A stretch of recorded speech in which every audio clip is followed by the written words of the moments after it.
Bonjour et bienvenue à tous et toutes dans Le Scanner, l'émission proposée par votre journal d'investigation local, le DOC. Ce week-end, Montpellier a accueilli la 4e assemblée des Gilets jaunes, un événement annoncé comme un tournant à quelques jours seulement des 1 an du mouvement. Alors, tentative désespérée de rallumer la flamme ou structuration plus profonde de la contestation, on en parle avec mon invité qui sourit déjà. J'accueille aujourd'hui Christophe Chapuis, Gilets jaunes de Montpellier. Bonjour. Bonjour. Alors, pour commencer, j'ai envie de vous demander, après une année pareille, qu'est-ce qui, pour vous, ne sera plus jamais pareil ? Moi, déjà, je pense que je ne serai plus jamais pareil. Et toutes les personnes qui ont participé au mouvement, ça a changé vraiment très, très profondément. Les visions, les pratiques, vraiment la vision du monde et de la société dans laquelle on est. On a touché du doigt vraiment les rouages et je pense que notre vision a jamais changé, oui. Et puis, je pense aussi la population. On a essayé là récemment de nous invisibiliser à nouveau, mais c'est quand même un petit électrochoc qui s'est passé dans la société. Il y a beaucoup de personnes qui disaient qu'elles attendaient ça depuis des dizaines d'années. Et donc je pense que ça a été, c'est encore et ce sera un mouvement historique. Alors, être un gilet jaune aujourd'hui, ça veut dire quoi ? Alors ça veut dire déjà avoir une certaine expérience de ce qu'est justement le cadre dans lequel on laisse un citoyen s'exprimer ou pas. Moi personnellement j'étais pas militant du tout. Je me considère toujours pas vraiment comme un militant, je suis juste une personne de la société qui a été peut-être un peu plus précarisée à certains moments, donc un peu plus concernée par certains problèmes. Et donc quand les Gilets jaunes sont arrivés, moi j'étais surtout curieux. Je suis arrivé très tard, c'est-à-dire 1er décembre, par rapport à ceux qui étaient là déjà même en octobre.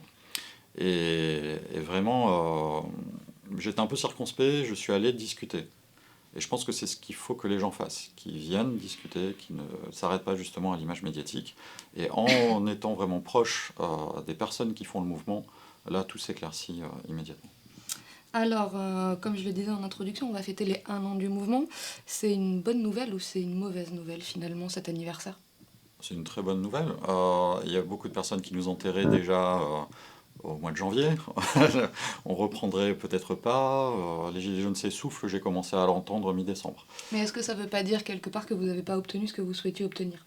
Alors, ce qu'il faut comprendre, c'est que on n'est pas vraiment un syndicat qui va essayer d'obtenir une avancée précise sur un point précis. Ça a été le cas au début avec la hausse du prix du carburant, mais comme on le voit dans plusieurs pays dans le monde actuellement, cette hausse est juste à chaque fois la taxe de trop, et c'est le prétexte pour que l'indignation générale puisse s'exprimer. Et à partir du moment où elle s'est exprimée, la taxe sur le carburant, elle est passée presque au second plan. C'est-à-dire que derrière ça, il y avait l'inégalité fiscale, il y avait la grande précarité, le fait que les richesses sont mal réparties, et justement cette prise de conscience qui s'est faite, mais en quelques semaines seulement. Et donc on a dépassé ce cadre-là, et dans nos revendications, on nous dit souvent que c'est confus, il y en a trop, on ne sait plus où ça va. C'est toujours les mêmes, il y a des sociologues qui ont travaillé dessus, et en fait il faut les regrouper par catégorie. Il y a la justice fiscale, c'est par là que ça a commencé. Pourquoi est-ce que c'est la classe moyenne qui paye le plus gros de l'impôt et qui les étouffe? Et on a une classe moyenne qui est en train de se paupériser à très très grande vitesse, donc ils vont sûrement rejoindre les Gilets jaunes aussi par la suite.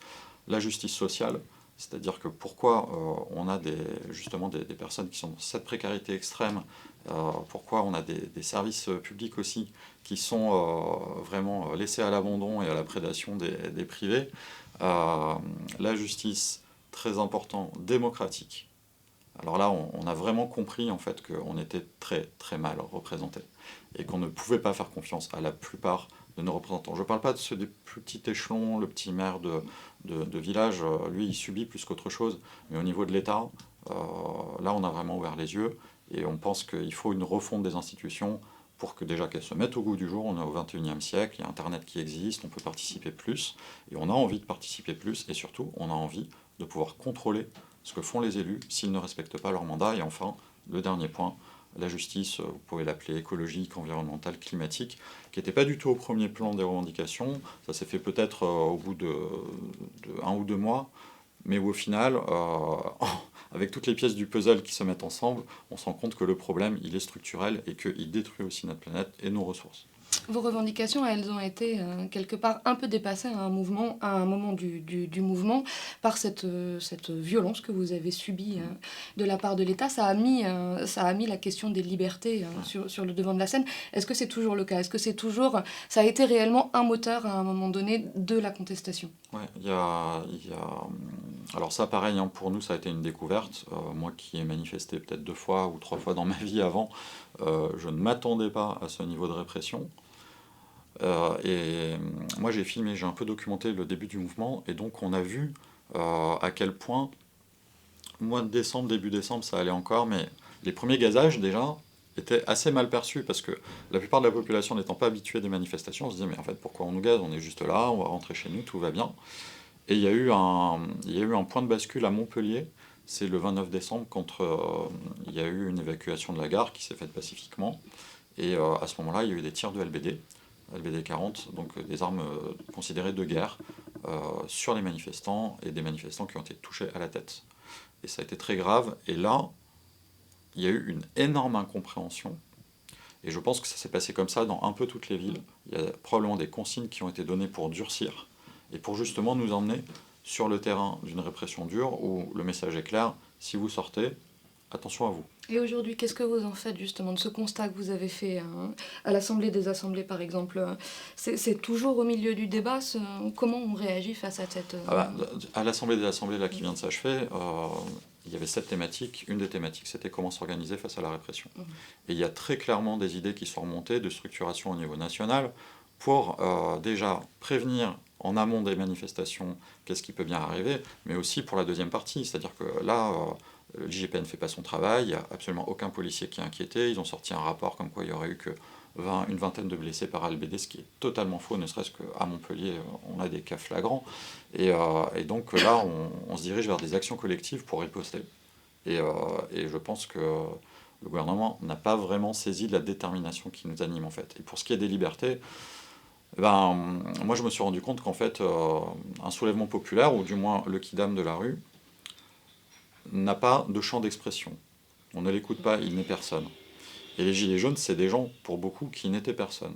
Donc si on n'est pas un syndicat, si on n'est pas une association, si on n'est pas à un poste politique ou en faisant partie d'un parti politique, ou si on n'a pas écrit un ouvrage, ou qu'on n'est pas un scientifique ou un chercheur ou un artiste, on n'a juste pas le droit à la parole.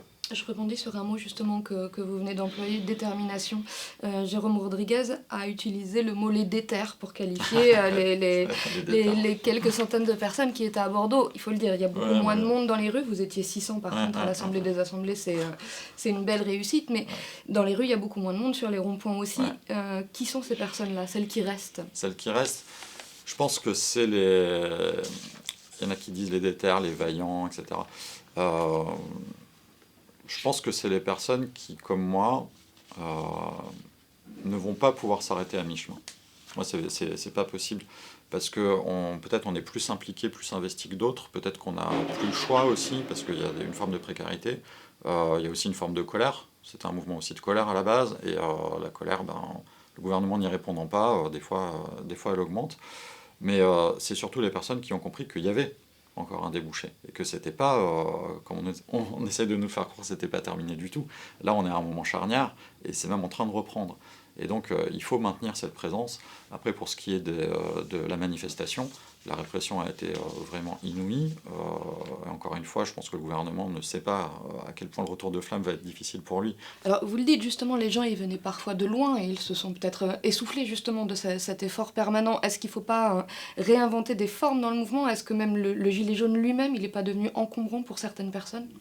Alors, là, ce qui se profile, c'est la diversité des modes d'action. La manifestation, on va garder une présence, bien sûr, sur le terrain, parce que c'est très important d'être dans la rue.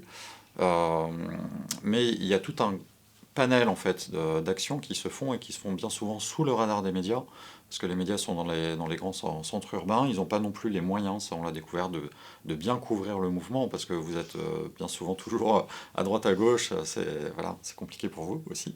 Et donc, vous ne voyez pas spécialement tout ce qui se passe dans les petits villages, les pétitions, la prise de conscience qui se fait, ce lien avec la population qui se renoue. Quant au gilet, moi, il me gêne vraiment pas. parce que je sais le défendre, et je pense que c'est un symbole, avant tout. Mais c'est un symbole qui a qu'un an. Et on n'est pas non plus attaché viscéralement comme pourraient l'être des partis politiques, des syndicats, des personnes en lutte depuis des dizaines d'années. On sait que c'est un symbole et on sait que c'est un outil pour signifier vraiment ce qu'on veut faire. Mais on peut dépasser aussi ce cadre-là. Les personnes peuvent aussi enlever leur gilet et agir, et elles le font au quotidien, là où elles travaillent, là où elles habitent. Donc voilà, c'est plutôt quelque chose, maintenant, au niveau du discours, des idées qui vont se diffuser dans toute la société, cette prise de conscience, toutes les personnes, les centaines de milliers de personnes qui ont été touchées par ça, même si elles ne sont plus visibles, elles ont été touchées, leurs familles ont été touchées, et on pense maintenant que ça va infuser dans toute la société à travers un maillage. Alors à Montpellier, c'est peut-être une des spécificités avec d'autres villes, mais une des spécificités de Montpellier, il y a un groupe qui était assez invisible depuis quelque temps et qui est revenu sur le devant de la scène, c'est l'ultra-gauche et les mouvements anarchistes. Ça a marqué ce mouvement-là à Montpellier, ça a marqué l'évolution du mouvement et ça le marque encore. Moi, par exemple, j'étais pas au courant parce que j'étais pas dans les luttes politiques, donc je peux pas répondre pour l'avant. Ce que je sais, c'est que ils ont été très actifs dans l'AG du Pérou, à laquelle j'appartiens, et que c'est pas la seule tendance. Il y a plusieurs tendances politiques qui sont intervenues, mais c'est vrai qu'ils ont été très actifs. Ils ont aidé à fournir des fois des locaux, parce qu'on n'avait aucun local pour se réunir, parce que la mairie a fait la sourde oreille et continue de faire la sourde oreille. D'ailleurs, l'Assemblée des assemblées, ça s'est fait dans un milieu occupé. Si les anarchistes n'avaient pas été là, on n'aurait pas eu lieu, il faut le dire. Et donc ils ont vraiment soutenu le mouvement, tout en étant, comment dire, pas sur le terrain du mensonge.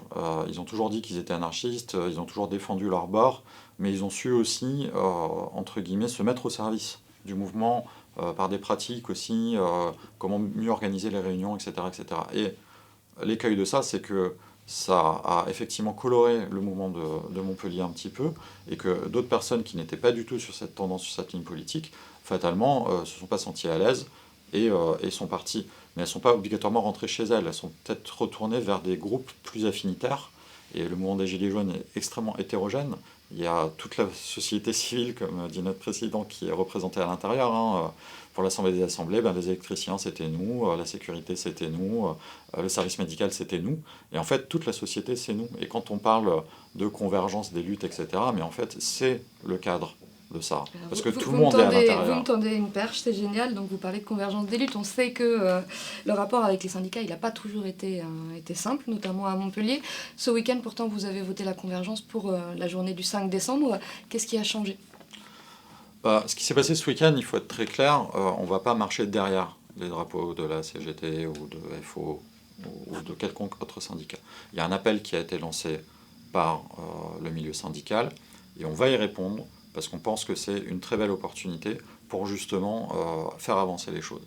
Mais il n'y a pas eu de tractation, négociation ou quoi que ce soit avec les syndicats. C'est juste les personnes du mouvement qui se disent là, il y a une belle opportunité d'être présent et de faire avancer les choses ensemble. Et je pense que la convergence, il faut la penser comme ça. Il faut la penser, comme disait un ami, comme un arc-en-ciel. Un arc-en-ciel, c'est très beau. Pourtant, il y a plein de couleurs différentes. Elles ne se mélangent pas. Elles sont encore sur leur ligne. Mais au final, on a un tout qui est fonctionnel, qui est joli pour un arc-en-ciel. Et bien là, c'est un petit peu pareil. On peut aussi parler par rapport au mouvement écologiste. On n'est pas obligé d'être d'accord sur tout, les modes d'action, etc. Dans l'hyper-détail, d'une personne à l'autre, on sera toujours au minimum un peu en désaccord sur quelque chose. Mais ce qui est important, c'est que là, on se bat, entre guillemets, contre un gouvernement et un système, bien au-delà d'Emmanuel Macron, c'est juste un pion, d'un système qui ne veut pas changer sa direction, alors qu'on va droit dans le mur. Et si on ne s'y met pas tous ensemble, c'est-à-dire les personnes déjà impliquées, mais aussi la population, qui nous regarde, qui nous soutient de loin, si on n'arrive pas à leur tendre la main pour leur donner des ouvertures, pour qu'ils nous rejoignent, à ce moment-là, on va au-devant de crises qui vont être bien plus grandes. Alors une autre opportunité à saisir, c'est celle de la campagne municipale. J'imagine que ça a été au milieu des débats aussi ce week-end. Ouais. Vous avez l'intention de vous saisir de ce rendez-vous-là ?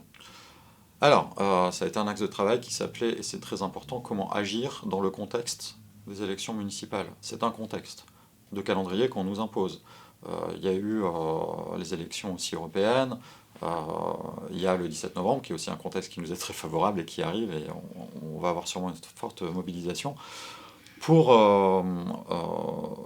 les municipales, les avis sont extrêmement divers. Ça dépend des visions des participants, de leur implication, au niveau local, comment ça se passe. Moi, je n'ai pas entendu dire actuellement qu'il y aurait de liste Gilets jaunes, de notre part, tout simplement parce qu'on n'est pas un parti politique. Mais par contre, il peut y avoir des personnes qui sont Gilets jaunes et qui décident de, entre guillemets, prendre une casquette, on essaye de prendre une municipalité. De ce que j'en entends, c'est beaucoup plus dans les petits villages, parce que les gens sont en lien, c'est beaucoup plus à portée de main, et c'est plus sous la forme de collectifs de personnes. Et moi, je vois d'un œil assez méfiant, hein, le gilet jaune est méfiant, les listes jaunes qui pourraient sortir, parce que si on fait le bilan des élections européennes, aucun gilet jaune voulait y aller. On avait l'unanimité dans la rue, on pouvait demander à n'importe qui, et on y va. Ah bah non, on n'y va pas, c'est pas notre terrain. Et les listes qui sont sorties n'étaient absolument pas légitimes, parce qu'elles représentaient vraiment très peu de personnes, et c'est pour ça que ça s'est vu d'ailleurs en termes de score. Ça ne venait pas du mouvement, donc ça n'a pas eu d'impact. On voit justement l'émergence à ce scrutin plus qu'à un autre, peut-être l'émergence de listes citoyennes à Montpellier, ça va être Nous Sommes par exemple, vous vous sentez proche de... Non, alors il y a Nous Sommes, mais qui est, de ce que j'en sais, un collectif qui existait avant les Gilets jaunes, qui est plutôt sur le modèle, je crois, les Fearless Cities, les cités qui essayent de reprendre par elles-mêmes, etc., un peu comme Barcelone. Moi, je ne suis pas du tout là-dedans. Je ne vais pas dire que ça ne m'intéresse pas. Je pense que s'il y a des citoyens qui arrivent à grappiller un peu de pouvoir au lobby, c'est toujours bon à prendre. Mais pour moi, c'est aussi nager avec les requins. Et les personnes qui font ça, je leur dis attention, vous allez nager avec les requins, ils savent nager beaucoup mieux que vous. Donc vous risquez de vous faire croquer au passage. Et pour moi, c'est pas mon mode d'action.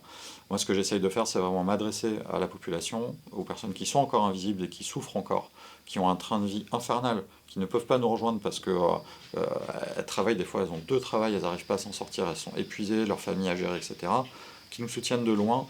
Et j'essaye de trouver des moyens, notamment par le biais de la coordination autonome, qui est un site que je vais lancer, lacordo.fr, trouver des moyens de rendre visibles les actions des Gilets jaunes sur le terrain, pour informer cette population en leur disant « à côté de chez vous, il y a ça qui se passe. Peut-être on a besoin d'un coup de main ponctuel là-dessus, venez nous aider ». Et il y a des gens qui vont dire, comme ils nous apportaient de la nourriture sur les ronds-points, qui vont dire « ah ben là, oui, ils ont besoin de tables, de chaises, peut-être que je vais venir les aider ». Et j'espère que ce lien va se faire là, au niveau le plus petit, dans ce maillage, par le dialogue, parce que je pense que on ne fait pas tomber une pyramide, je parle de structures vraiment hyper hiérarchiques comme la France organisée depuis des siècles, en lui tapant dessus comme ça avec une autre pyramide. C'est très compliqué.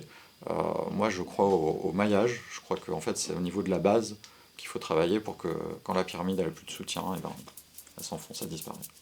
On en restera là aujourd'hui. Je vous remercie beaucoup Christophe Chapuis.